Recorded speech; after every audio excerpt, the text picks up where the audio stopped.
Hello my dear students, welcome to Learner's World. In this video, I talk about Module 1, Language and its Literary Nuances, Part 1.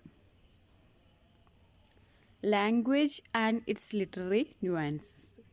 അതായത് ഭാഷയും സാഹിത്യപരമായ അതിൻ്റെ പ്രത്യേക സവിശേഷതകളുമാണ് language and its literary nuances എന്ന് പറയുന്നത്. ഇനി what is the meaning of nuances? The word nuances means shade. അതായത് ന്യൂആൻസ് എന്ന വാക്കിനർത്ഥം വളരെ ചെറിയ ഒരു വ്യത്യാസം, ഒരു ഡിഫറൻസ് എന്നുള്ളതാണ്. In simple words it means A very small difference in the meaning, expression or sound of A word. അതായത് ഒരു വാക്കിൻ്റെ അർത്ഥത്തിലോ അതിൻ്റെ ശബ്ദത്തിലോ വരാവുന്ന ചെറിയ ചെറിയ മാറ്റങ്ങളെയാണ് ന്യൂആൻസസ് എന്നുകൊണ്ട് ഉദ്ദേശിക്കുന്നത്. Okay, about the module. The first module comprises two sections. First one is the syntax and second one is the poetic. അപ്പോൾ ഈ ഒരു മൊഡ്യൂളിനെ നമുക്ക് രണ്ട് സെക്ഷൻസ് ആയിട്ട് തരംതിരിക്കാം. ഫസ്റ്റ് സെക്ഷൻ എന്ന് പറയുന്നത് സിൻടാക്സ് ആണ്, second section the poetic. Then what is syntax? The arrangement of words and phrases to create well-formed sentences in a language. അതായത് ഒരു വെൽ ഫോംഡ് സെൻറ്റൻസസ് ക്രിയേറ്റ് ചെയ്യാൻ വേണ്ടിയിട്ട് വേർഡ്സിനെയും ഫ്രേസിനെയും നല്ല രീതിയിൽ അറേഞ്ച് ചെയ്യുന്നതിനെയാണ് സിൻടാക്സ് എന്ന് പറയുന്നത്. ഓക്കെ, ഇനി സിൻടാക്സിൽ അടങ്ങിയിട്ടുള്ള ഫ്രേസസ് നമുക്ക് പഠിക്കാനുള്ള ഫ്രേസസ് ഏതൊക്കെയാണെന്ന് നോക്കാം. Transitive and intransitive verbs, adjuncts, collocation, sense groups, parataxis, hypotaxis, inversion, phrasal verbs. Then what is poetic? എന്താണ് poetic എന്നുള്ളത് നോക്കാം. The special way of saying things. അതായത് ഒരു പ്രത്യേക വിധത്തിൽ കാര്യങ്ങൾ പറയുന്നതാണ് പോയറ്റിക് എന്ന് പറയുന്നത്. അതായത് ഒരു കവിതയിൽ ഒരുപാട് ആലങ്കാരിക ഭാഷകളും ഒക്കെ ചേർന്നിട്ടാണ് നമ്മളൊരു കവിത എഴുതുന്നത്. അപ്പോൾ ഒരു the special way of saying things, ഇപ്പോൾ ഒരു പ്രത്യേക രീതിയിൽ കാര്യങ്ങൾ പറയുന്നതാണ് ഒരു പോയറ്റിക് എന്ന് പറയുന്നത്. അതായത് ഒരു പോയറ്റിക് എന്ന് പറയുന്നത് നമ്മളുടെ ഭാഷയുടെ സാധ്യതകളിലേക്കൊക്കെ ചൂഴ്ന്നിറങ്ങി കാര്യങ്ങൾ ഭംഗിയായി അവതരിപ്പിക്കുകയും അനുഭവങ്ങൾ പങ്കുവെക്കുകയൊക്കെ ചെയ്യുന്നതാണ് പോയറ്റിക്. അപ്പോൾ ഒരു പ്രത്യേക വിധത്തിൽ കാര്യങ്ങൾ പറയുന്നതാണ് പോയറ്റിക് എന്ന് പറയുന്നത്. ഓക്കെ, ഇനി പോയറ്റിക്കിൽ വരുന്ന terms comparison, metaphor, personification, syllables, metre, imagery, simile, hyperbole, rhythm. Okay, then syntax എന്ന് പറഞ്ഞ ഫസ്റ്റ് സെക്ഷനാണ് ഇവിടെ ഡിസ്കസ് ചെയ്യുന്നത്. Collocations. What is collocations? Collocations is the habitual use of a particular word with another word or words with a frequency greater than chance.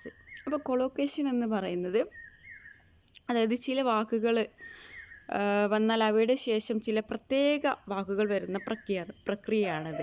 അതായത് ഒരു വേർഡിന് സാമ്യമായിട്ടുള്ള, അതായത് യോജിക്കുന്ന ഒരു അടുത്ത വേർഡും കൂടി ജോയിൻ ടുഗദർ ചെയ്താൽ മാത്രമേ അത് കംപ്ലീറ്റ് ആകുന്ന ചില വേർഡ്സ് ഉണ്ട്. അതിനെയാണ് കൊളോക്കേഷൻസ് എന്ന് പറയുന്നത്. അതായത് ഒരു വേർഡ് വന്നു കഴിഞ്ഞു, അത് കംപ്ലീറ്റ് ആവണമെങ്കിൽ അതിൻ്റെ അടുത്ത് അതിനോട് യോജിക്കുന്ന ഒരു വേർഡും കൂടി ജോയിൻ ടുഗദർ ആയിട്ട് വരണം. അതിനെയാണ് കൊളോക്കേഷൻസ് എന്ന് പറയുന്നത്. Thus, after writing the words once upon a dash is normally followed the word time. അപ്പോൾ നമ്മൾ ഇപ്പോൾ ഒരു സ്റ്റോറി പറയുകയാണെങ്കിൽ പറയും വൺസ് അപ്പോൺ എ ടൈം എന്നുള്ളതാണ് നമ്മൾ യൂസ് ചെയ്യുന്നത്, അല്ലേ? Once upon a time. അപ്പോൾ വൺസ് അപ്പോൺ എ എന്നുള്ള ആ ഒരു വേർഡിന് ജോയിൻ ടുഗദർ ആയിട്ട് വരേണ്ട കൊളോക്കേഷൻ വേർഡാണ് ടൈം എന്നുള്ളത്. Okay, then similarly after the phrase a barking dash dog would be the usual word. അപ്പോൾ എ ബാർക്കിംഗ്, അതായത് കുരക്കുന്ന ഡാഷ്, അപ്പോൾ ആ ഒരു വേർഡിന്, അതായത് ഈ ബാർക്ക് എന്നുള്ള വേർഡിന് ജോയിൻ ടുഗദർ ആയിട്ട് വരേണ്ട വേർഡാണ് ഡോഗ്. A barking dog. ഇതാണ് collocation. Then another examples of collocations are broad summary. നമ്മളൊരു സമ്മറിയെ ബ്രോഡ് സമ്മറി എന്നാണ് പറയുക, വൈഡ് സമ്മറി എന്ന് പറയില്ല. Then fell in love, got married, lift your hand. അതായത് ഒരു കൊളോക്കേഷൻ വേർഡാണ് lift your hand. Raise your hand എന്നുള്ളത് നമ്മൾ ഒരു കൊളോക്കേഷൻ വേർഡായിട്ട് യൂസ് ചെയ്യില്ല. Lift your hand. Then broke my heart.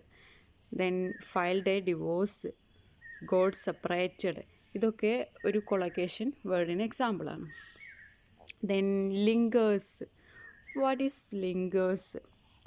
Lingers are words or phrases that we use to link or connect or join ideas. അപ്പോൾ linkers എന്ന് പറയുന്നത് കുറച്ച് words ആണ് അല്ലെങ്കിൽ ഫ്രേസസ് ആണ്. അപ്പോൾ ചെയ്യുന്നത് എന്താണെന്ന് വെച്ചാൽ ഐഡിയാസ് ലിങ്ക് ചെയ്യുന്നതിന്, കണക്റ്റ് ചെയ്യുന്നതിന് യൂസ് ചെയ്യുന്നതാണ് ലിങ്കേഴ്സ് എന്ന് പറയുന്നത്. അതായത് വാക്കുകളെയും ഫ്രേസുകളെയും ആശയങ്ങളെയും യോജിപ്പിക്കുന്ന വാക്കുകളാണ് ലിങ്കേഴ്സ് എന്ന് പറയുന്നത്. Then examples. It was raining, I stayed at home. ഇതൊരു ലിങ്കേഴ്സിന് എക്സാമ്പിളാണ് ഇവിടെ കാണിക്കുന്നത്. മഴ പെയ്യുന്നുണ്ടായിരുന്നു, ഞാൻ വീട്ടിൽ തന്നെ തങ്ങി എന്നാണ് പറയുന്നത്. It was raining, I stayed at home. In this example, we can see that the first idea, it was raining, is the reason for the second idea. അപ്പോൾ നമ്മൾ ഈ ഒരു സെൻറ്റൻസ് എടുത്തു കഴിഞ്ഞാൽ it was raining, I stayed at home. അപ്പോൾ first sentence it was raining എന്നുള്ളത് second സെൻറ്റൻസിൻ്റെ reason ആണ്, കാരണമാണെന്നാണ് പറയുന്നത്. അതായത് മഴ പെയ്യുന്നുണ്ടായിരുന്നു, അതുകൊണ്ട് ഞാൻ എന്താണ് വീട്ടിൽ തന്നെ നിന്നു എന്നുള്ളതാണ്. അപ്പോൾ ഈ ഫസ്റ്റ് സെൻറ്റൻസ് ആ ഒരു സെക്കൻഡ് സെൻറ്റൻസിൻ്റെ റീസൺ ആണെന്നാണ് പറയുന്നത്. അല്ലെങ്കിൽ I stayed at home is a result of it was raining. അല്ലെങ്കിൽ നമുക്ക് പറയാം ഐ സ്റ്റേയ്ഡ് അറ്റ് ഹോം എന്നുള്ളത് റിസൾട്ടാണ്, ഇറ്റ് വാസ് റെയിനിങ്ങിൻ്റെ റിസൾട്ടാണ് ഐ സ്റ്റേയ്ഡ് അറ്റ് ഹോം.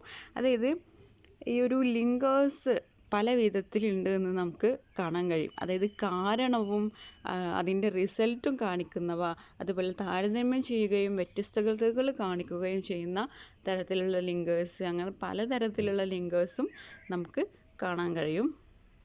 അപ്പോൾ ഈ ഒരു സെൻറ്റൻസിന് നമുക്ക് ലിങ്കേഴ്സ് ആഡ് ചെയ്യുമ്പോൾ എങ്ങനെയാണെന്ന് നോക്കാം. We can use lingers such as so or therefore to make the relationship between the two ideas clear. അപ്പോൾ it was raining, I stayed at home എന്നുള്ളത് ഈ ഒരു സെൻറ്റൻസിന് നമ്മൾ ലിങ്കേഴ്സ് ആഡ് ചെയ്യണം. അതായത് ഈ ഐഡിയാസ് ഒരു റിലേഷൻഷിപ്പ് വേണം ആ ഐഡിയാസിന് തമ്മിൽ. അപ്പോൾ നമ്മൾ ലിങ്കേഴ്സ് ആയിട്ടുള്ള ഒന്നെങ്കിൽ സോ എന്ന് ചേർക്കാം, അല്ലെങ്കിൽ therefore എന്ന് ചേർക്കാം. അപ്പോൾ it was raining, so I stayed at home. അതായത് മഴ പെയ്യുന്നുണ്ടായിരുന്നു, so I stayed at home, അതുകൊണ്ട് ഞാൻ വീട്ടിൽ തന്നെ നിന്നു എന്നാണ്. It was raining, so I stayed at home. Here so is a linkers.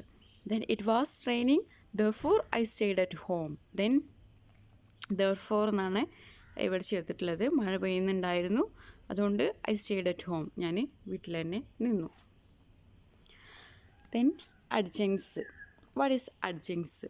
An adjunct is a thing added to something else as a supplementary rather than an essential part.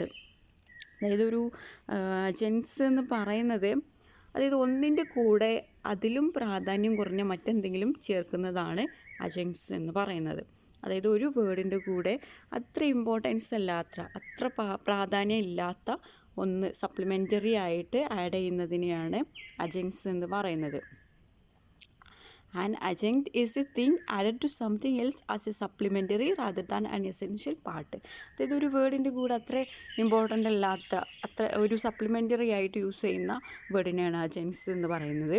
In other words, the words, phrases or clauses that answer the question where, how and when are adjuncts. അതായത് ഈ അജൻസുകൾ സാധാരണയായിട്ട് എവിടെ, എങ്ങനെ, എപ്പോൾ മുതലായ ചോദ്യങ്ങൾക്ക് ഉത്തരം തരുന്നുണ്ട് എന്നാണ് പറയുന്നത്. Okay, then examples. He left the flowers on the table. He left the flowers on the table. Okay, here on the table is an adjunct. Here on the table is an adjunct. Okay, then he spoke last night. He spoke last night. Last night is an adjunct. അപ്പോൾ ഇവിടെ ഒരു വേർഡിൻ്റെ കൂടെ അത്ര importance ഇല്ലാത്ത ഒരു supplementary ആയിട്ട് add ചെയ്യുന്ന വേർഡ്സിനെയാണ് അഡ്ജങ്ക്റ്റ് എന്ന് പറയുന്നത്. Okay, I conclude here. Thank you for watching our video. If you are interested, please subscribe, comment.